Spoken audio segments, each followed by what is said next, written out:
you didn't say anything about mine.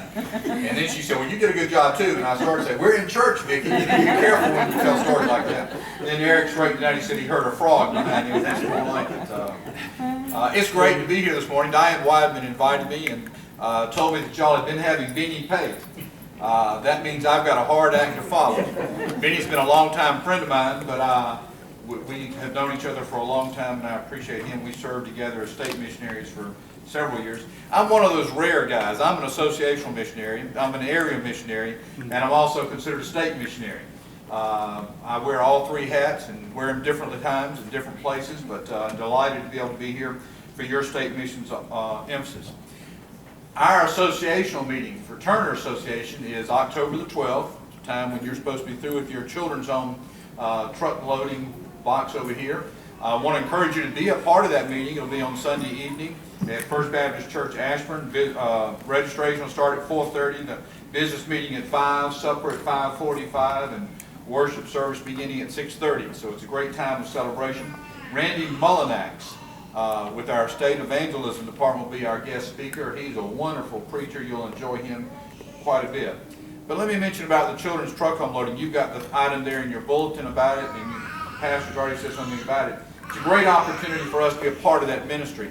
I learned this week on Tuesday, you've heard a lot in the news about the illegal immigrants who are coming into our nation that are children, that have no parents with them, have nowhere to go. And 48 of those will be going to each of our 3 campuses of the children's home, as they're trying to be work them through the process to either ship them back home or find them a place here in the States. But pray for our children's homes. They're at the campus at Baxley, which we're most closely related to. We'll have, I think my number's correct, 48. 48 at the Meansville campus and 48 at the Palmetto campus. That's going to be a great challenge as those children come from South American countries primarily to come to be a part of what's going on in our ministry here. So pray for them in each of those. I appreciate your pastor. And I was really burdened, Eric, by your concern for that 15-year-old. I am so amazed at times of how people can face those times in life without knowing Christ. And, you know, folks, that's what we need to be concerned about, those folks who do not know Christ. That's really what our state missions emphasis is all about, is impacting the lostness of our state. Over 7 million people who reside in the state of Georgia have no relationship to Jesus Christ. That ought to burden each one of us and cause a great deal of concern. But let me mention several other things. Next Sunday, September 28th, First Baptist Church Rochelle is going to have a reception in the afternoon for Jim Wiley.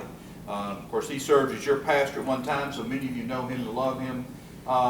Pray for Jim as he makes his transition. You know he had a heart attack in July and then followed by a stroke, and his biggest problem has been not being able to recover the speaking ability. So pray for him as he makes his transition into retirement. But that'll be next Sunday afternoon from 2 o'clock until 4 o'clock. And I know some of you will want to be a part of that. I want to